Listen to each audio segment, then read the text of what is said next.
Good morning students, I am doctor Pooja Saxena, geography department, government college Bundi.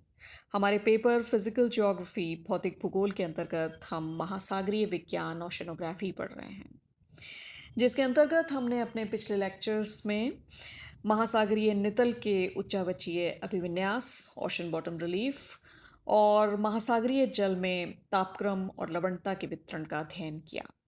आज हम महासागरीय धाराएं, ocean currents को प्रारंभ करने जा रहे हैं। देखिए, महासागरीय जल सदैव गतिशील रहता है, लहरों के रूप में, धाराओं के रूप में, ज्वार भाटा के रूप में।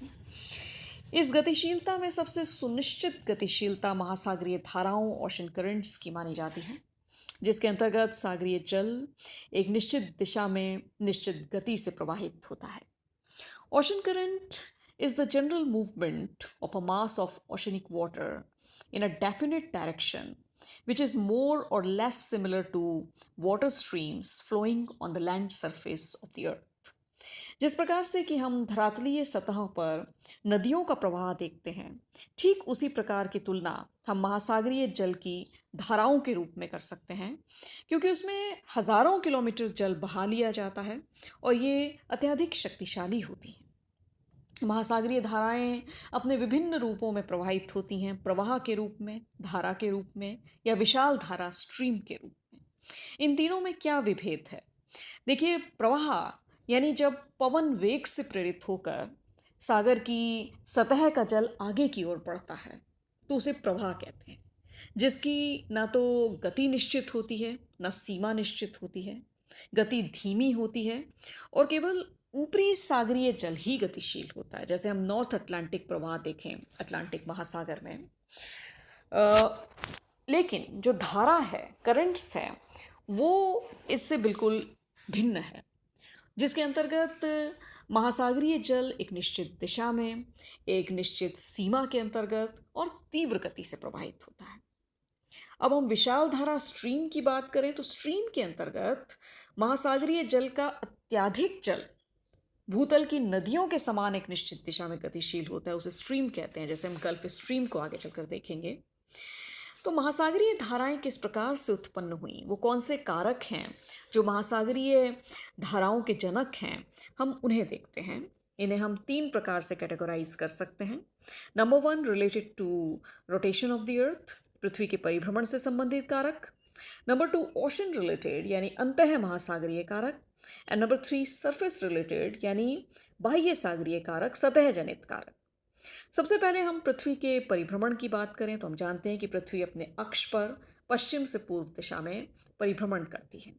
इस परिभ्रमण में जलीय भाग स्थल का साथ नहीं दे पाते और पीछे छूट जाते हैं।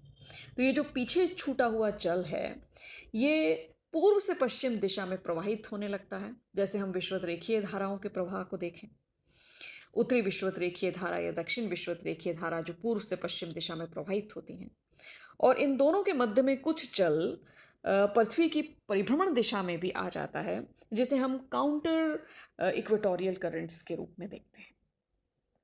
तो न सिर्फ इन धाराओं की उत्पत्ति, अपितु धाराओं का के क्रम में जो परिवर्तन है, जो डिफ्लेक्शन है, जो विक्षेप है, उसका कारक भी पृथ्वी के परिभ्रमण से जनित कॉरियोलिस बल बनता है। क्योंकि because of the Coriolis force the northern hemisphere currents flow to the right of the wind direction while the southern hemisphere currents flow to the left। यानी उत्तरी गोलार्ध में विषुवत रेखा से ध्रुव की ओर और ध्रुव से विषुवत रेखा की ओर चलने वाली धाराएं अपनी दाहिनी ओर झुक जाती हैं। इसी तरह दक्षिण गोलार्ध में धाराएं अपनी बाईं ओर झुक जाती हैं, किस वजह से? पृथ्वी के परिभ्रमण से उत्पन्न कॉरियोलिस बल के प्रभाव से। अब हम देखते हैं ओशन रिलेटेड यानी अंतः महासागरीय कारक। अंतः महासागरीय कारकों से धाराओं की उत्पत्ति में हम सबसे पहले देखें variations in sea water temperature, सागरीय जल में तापमान की भिन्नता। देखिए, पृथ्वी पर सूर्यताप के वितरण में पर्याप्त असमानता है। हम महासागरीय जल में भी तापक्रम के वितरण की विभिन्नता देख चुके हैं। विषुवत रेखीय भागों में जहाँ सूर्य की किरणें वर्ष भर लंबवत चमकती हैं, वहाँ अत्यधिक सूर्यताप के कारण जल का तापक्रम ऊंचा हो जाता है। परिणामतः जल का जो घनत्व है वो कम हो जाता है। तो विषुवत रेखीय जल धारा के रूप में गतिशील हो जाता है। इस तरह विषुवत रेखा पर जल की पूर्ति के लिए ध्रुवों से विषुवत रेखा की ओर फिर अधः प्रवाह अंडर टाउ शुरू हो जाता है।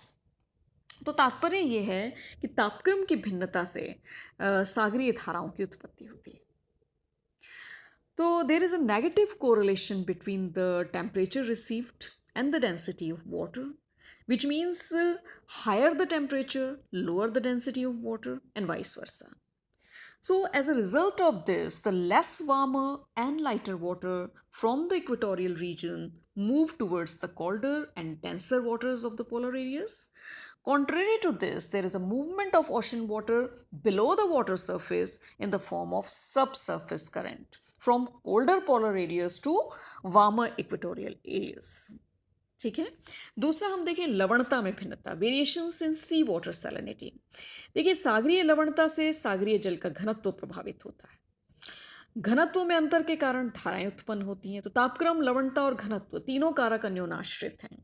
यदि दो क्षेत्रों में तापक्रम समान है लेकिन दोनों क्षेत्रों की लवणता में भिन्नता है तो अधिक लवणता वाले भाग में जल का घनत्व अधिक हो जाएगा, जिस कारण जल नीचे बैठता है, जबकि कम लवणता वाले भाग में जल का घनत्व अपेक्षाकृत कम होगा, जिस कारण कम खारे भाग से जल अधिक खारे भाग की ओर गतिशील हो जाता है। ऊपरी सतह के नीचे अधिक खारे भाग का जल कम खारे भाग की ओर अधः प्रवाह के रूप में चलने लगता है। तो इस तरह की जो जलधाराएं हैं वो खुले और बंद महासागरों के मध्य चला करती हैं। जैसे अटलांटिक महासागर जो कि अपेक्षाकृत कम खारा है, उससे जिब्राल्टर जमरूरू मध्य से होकर रूम सागर की ओर जो धारा चलती है उसका यही कारण है। और रूम सागर की सतह के नीचे का जल अधः प्रवाह के रूप में अटलांटिक महासागर की ओर चलने लगता है। तो इस तरह की धाराएं रेड सी जो ज़्यादा खारा है और अरेबियन सी जो कम खारा है के बीच में चलती रहती हैं, या बाल्टिक सागर से उत्तरी सागर की ओर और उत्तरी सागर से बाल्टिक सागर की ओर जो अधः प्रवाह है वो निश्चित रूप में लवणता की विभिन्नता के कारण ही जनरेट होता है। The high salinity water tends to subside and move below water of low salinity.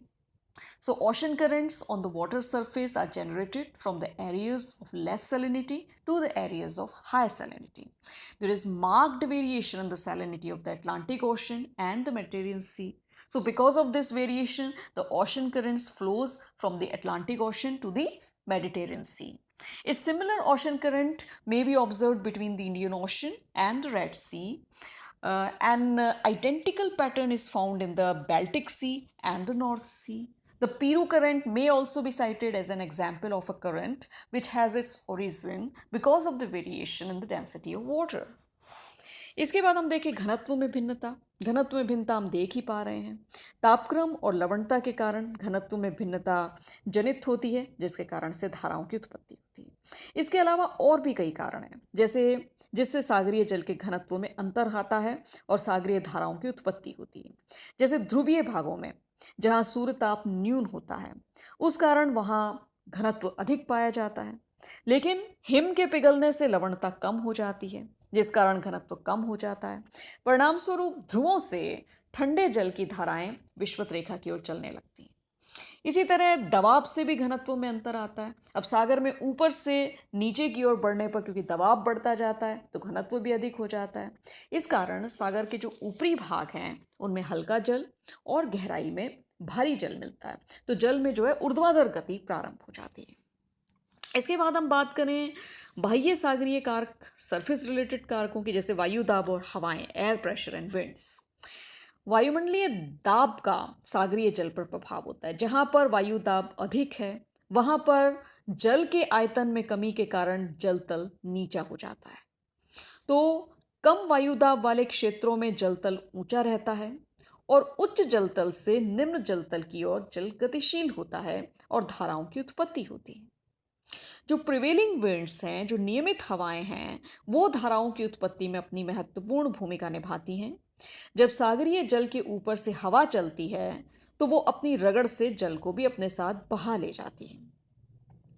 अधिकांश धाराएं इन्हीं प्रिवेलिंग विंड्स का अनुसरण करती हैं, जैसे व्यापारिक हवाओं से प्रेरित होकर जो विषुवत रेखीय धाराएं हैं वो पूर्व से पश्चिम की ओर चलती हैं। अटलांटिक ओशन में हम गल्फ स्ट्रीम की बात करें या पैसिफिक ओशन में कुरोशिवो की बात करें तो वो पछुआ हवाओं का अनुसरण करती हैं। यदि हम हिंद महासागर में मानसून हवाओं की दिशा देखें तो वर्ष में 2 बार उनमें परिवर्तन उसी प्रकार से आता है जिस प्रकार से कि मानसून हवाओं के क्रम में आता है। तो स्मरणीय है कि हवा की दिशा और उससे उत्पन्न जो धारा की दिशा है उस उसमें पूर्ण सामंजस्य हो ऐसा भी नहीं होता। उसमें डिफ्लेक्शन आता है। डिफ्लेक्शन का कारक हम जानते ही हैं, कॉरियोलिस फोर्स। उत्तरी गोलार्ध में झुकाव दाहिने हाथ की ओर और दक्षिण गोलार्ध में बाएं हाथ की ओर होता है। इसके बाद हम लें वाष्पीकरण और वर्षा। तो जिन भागों में वर्षा ज्यादा होती है और वाष्पीकरण कम होता है वहां पर अत्यधिक जलराशि के कारण जलतल ऊंचा हो जाता है, और जहां वर्षा कम होती है इसके विपरीत वाष्पीकरण ज्यादा होता है वहां पर जलतल नीचा हो जाता है। तो वर्षा और वाष्पीकरण का सागरीय लवणता और घनत्व से सीधा संबंध है। कम वाष्पीकरण के साथ ज्यादा वर्षा के कारण लवणता कम हो जाती है और सागरीय जल का घनत्व कम हो जाता है। ठीक है, यदि वाष्पीकरण कम हो रहा है और उच्च वर्षा है तो सागरीय जल में लवण कम है और सागरीय जल का घनत्व उस वजह से कम है। अगर घनत्व कम है तो जलतल ऊंचा होगा। ठीक है, इसके विपरीत यदि अत्यधिक वाष्पीकरण के साथ न्यून वर्षा है तो लवणता और घनत्व में वृद्धि होती है। घनत्व में वृद्धि माने जलतल का नीचे जाना, दबाव पड़ना, जलतल का नीचे जाना। तो इस तरह जो स्लोप ग्रेडियंट है वो उच्च जलतल से निम्न जलतल की ओर बनता है। परिणाम स्वरूप धाराएं उस क्रम में चलने लगती हैं। तो विषुवत रेखीय क्षेत्र जहां उच्च वर्षा है लेकिन वाष्पीकरण न्यून है तो वहां उच्च जलतल होने से उच्च अक्षांशों की ओर धाराएं निम्न अक्षांशों से चलने लगती हैं। इसी तरह जो ध्रुवीय भाग हैं वहां वाष्पीकरण कम है लेकिन हिम के पिघलने से जो प्राप्त जल है उसकी अधिकता के कारण धाराएं मध्य अक्षांशों की ओर चलने लगती हैं। इसी तरह जो रोम सागर है उसमें उच्च तापक्रम के कारण अपेक्षाकृत अधिक वाष्पीकरण के कारण सागरीय लवणता में वृद्धि हो जाती है। परिणामतः घनत्व बढ़ जाता है और अटलांटिक महासागर से रोम सागर की ओर धारा चलने लगती है। तो महासागरीय धाराओं की उत्पत्ति के क्रम में हमने पृथ्वी के परिभ्रमण और तापक्रम, लवणता और घनत्व के कारकों का अन्योनाश्रित संबंध देखा और साथ ही नियमित पवनों का प्रवाह और अपनी दिशा में जल को बहा ले जाना और वाष्पीकरण और वर्षा और उनका सीधा संबंध तापक्रम, लवणता और घनत्व का सागरीय धाराओं की उत्पत्ति से निर्धारित होता है। इसके बाद हम लेते हैं मॉडिफाइंग फैक्टर्स। वो कौन से कारक हैं जो धाराओं की दिशा में परिवर्तन ला सकते हैं। कॉरियोलिस फोर्स तो हम देख ही चुके हैं। इसके अलावा हम देखें तट की दिशा जब या आकार, महाद्वीपीय भाग सागरीय धाराओं की दिशा में लंबवत रूप से पाए जाते हैं तो वो एक अवरोधक पैदा करते हैं और धाराएं उसी महाद्वीपीय तट के समानांतर चलने लगती हैं। तो महाद्वीपीय तट की जो तटाकृति है उसका सीधा सीधा प्रभाव धाराओं की दिशा के ऊपर पड़ता है। जैसे विषुवत रेखीय धारा जब ब्राजील के तट से टकराती है 2 भागों में विभक्त हो जाती है। उत्तरी शाखा गल्फ स्ट्रीम के नाम से यूएस के पूर्वी तट की ओर चली जाती है। दक्षिण शाखा ब्राजील की धारा के नाम से ब्राजील तट के सहारे चली जाती है। या फिर हम हिंद महासागर की मानसून धाराओं का बात करें तो वो बिल्कुल प्रायद्वीपीय भारत के तट के अनुरूप ही प्रवाहित होती हैं। अब हम बॉटम रिलीफ फीचर्स की बात करें, जैसे जो अंतः सागरीय कटक हैं हमने ओशन बॉटम रिलीफ में देखा था, उसके कारण धाराएं कुछ दाहिनी ओर मुड़ती हैं। जैसे गल्फ स्ट्रीम है वो स्कॉटलैंड के पास जब विविल टॉम्सन रिज को पार करती है तो उसका दाहिनी ओर मोड़ हो जाता है। इसी तरह जो उत्तरी विषुवत रेखीय धारा जब मध्य अटलांटिक कटक को पार करती है तो वो दाहिनी ओर मुड़ जाती है। अब सीजनल चेंजेस हम देखते ही हैं। जैसे मानसून हवाओं का जो मौसमी दिक् परिवर्तन है वो हिंद महासागर की धाराओं की दिशा में परिवर्तन लाता है। जो शरदकालीन उत्तर पूर्वी मानसून के समय मानसून धाराओं की तट के सहारे दिशा पूर्व से पश्चिम होती है, जबकि जो ग्रीष्मकालीन दक्षिण पश्चिम मानसून है उसके समय धाराओं की दिशा बदलकर उत्तर पूर्व हो जाती है। अर्थ रोटेशन हम जान ही चुके हैं। पृथ्वी के पश्चिम से पूर्व दिशा में घूर्णन के कारण धाराओं का मार्ग प्राय कैपिलरी एक्शन गोलाकार रहता है के कारण, और पृथ्वी के परिभ्रमण के कारण उत्पन्न कॉरियोलिस फोर्स के कारण हमने देखा कि उत्तरी गोलार्ध में धाराएं अपनी दाईं ओर और दक्षिणी गोलार्ध में धाराएं अपनी बाईं ओर मुड़ जाती हैं। तो महासागरीय धाराएं और महासागरीय धाराओं की उत्पत्ति के कारक हमने देखे। अब हम देखें कि महासागरीय धाराओं से वो कौन से इम्पोर्टेंट फैक्ट्स हैं जो कि एक सार्वभौमिक रूप में अपना प्रभाव दर्शाते हैं। सबसे पहला हम देखें, the continuous flow of ocean currents is a natural effort to bring a horizontal heat balance. जो हम क्षैतिज ऊष्मा संतुलन देखते हैं उसको स्थापित करने में महासागरीय धाराओं का अपना महत्वपूर्ण योगदान होता है। When the ocean currents flow along the coasts, modify the local weather conditions. Warm current raise the temperature of the coastal areas, whereas cold currents lower it. तो महासागरीय धाराओं का प्रभाव तटवर्ती क्षेत्र के मौसम पर पड़ता है। गर्म धाराएं संबंधित क्षेत्र में तापमान बढ़ाती हैं और जो ठंडी धाराएं हैं वो कम करती हैं। तो हम जो global ocean horizontal heat balance देखते हैं उन्हें उत्पन्न महासागरीय धाराओं के प्रवाह के द्वारा माना जाता है। दूसरा हमले वार्म करेंट्स, जो गर्म जल धाराएं हैं वो तटीय क्षेत्रों में वर्षा लाती हैं क्योंकि उनके अंदर नमी होती है। उनकी नमी युक्त हवाएं जब तटों से टकराती हैं तो वो वर्षा उत्पन्न करती हैं। North Atlantic drift brings rainfall to the western Europe parts and give rise to a characteristic climate in which it rains throughout the year. Unlike warm currents, cold currents do not give rise to moisture laden winds and hence there is no rainfall in the coastal areas. तो जो ठंडी धाराओं के समीपवर्ती क्षेत्र हैं उन्हें शुष्क मरुस्थलों की अवस्थिति के संदर्भ में भी देखा जाता है। So these currents give rise to conditions which are the cause of desertification in the affected coastal areas. जैसे Kalahari Desert is the result of cold Benguela current, whereas the Patagonia Desert is the result of the cold Falkland current. इसी तरह जो cold polar currents हैं वो bring large icebergs which are a source of fresh water. But these icebergs are very dangerous for the navigating vessels. For example, the famous Titanic ship was drowned because of the iceberg brought by the cold Labrador currents. जो ठंडी ध्रुवीय धाराएं हैं वो अपने साथ बड़ी मात्रा में हिमशिलाओं को बहा कर लाती हैं। उनकी वजह से फ्रेश वाटर प्राप्ति होती है, लेकिन नौवहन की दृष्टि से वो हानिकारक भी सिद्ध होती हैं। इसी तरह से हम देखें, ocean currents act as the distributing agents of nutrients, oxygen and other elements necessary for the existence and survival of fishes.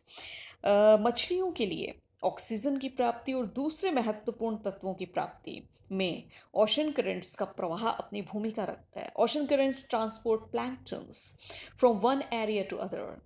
The Planktons are useful food for the fishes. The favorable conditions for growth of planktons develop where the cold currents and warm currents meet. जहाँ पर गर्म और ठंडी धाराएं मिलती हैं वहाँ पर प्लैंकटन, जो कि मछलियों का प्रमुख भोजन है, की प्राप्ति की अनुकूल दशाएं बनती हैं। परिणाम स्वरूप वो विश्व के मत्स्य क्षेत्र होते हैं। For example, the cold Labrador current and the warm Gulf Stream current met near Newfoundland, where world famous fishing banks like Grand Bank and Georges Bank have developed.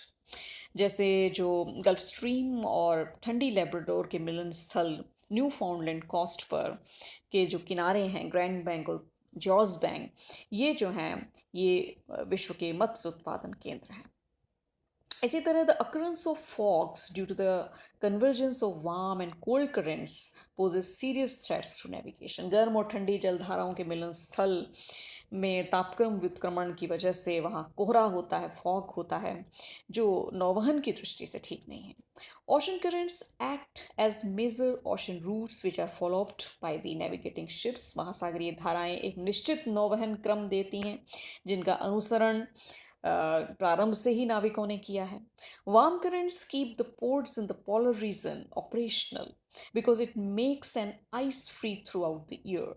जो गर्म जल धाराएं ऊंचे अक्षांशों में जाती हैं उनकी वजह से वहाँ के जो बंदरगाह हैं वो सदैव वर्ष भर संचालित रहते हैं, जबकि उन्हीं अक्षांशों में स्थित यदि हम दूसरे क्षेत्रों की बात करें जहाँ टेम्परेचर्स बहुत कम करने रहते हैं, साइबेरियन कॉस्ट की बात करें और दूसरी तरफ वेस्टर्न यूरोप को देखें तो वो वर्ष भर खुला रहता है गर्म गल्फ स्ट्रीम की वजह से। तो ये जल धाराओं का अपनी भूमिका प्रकट करता है। Ocean currents plays important role in determining the monsoon of the Indian subcontinent, जो हम देख ही चुके हैं डिटेल में। There are tremendous potentialities of producing power from the ocean currents.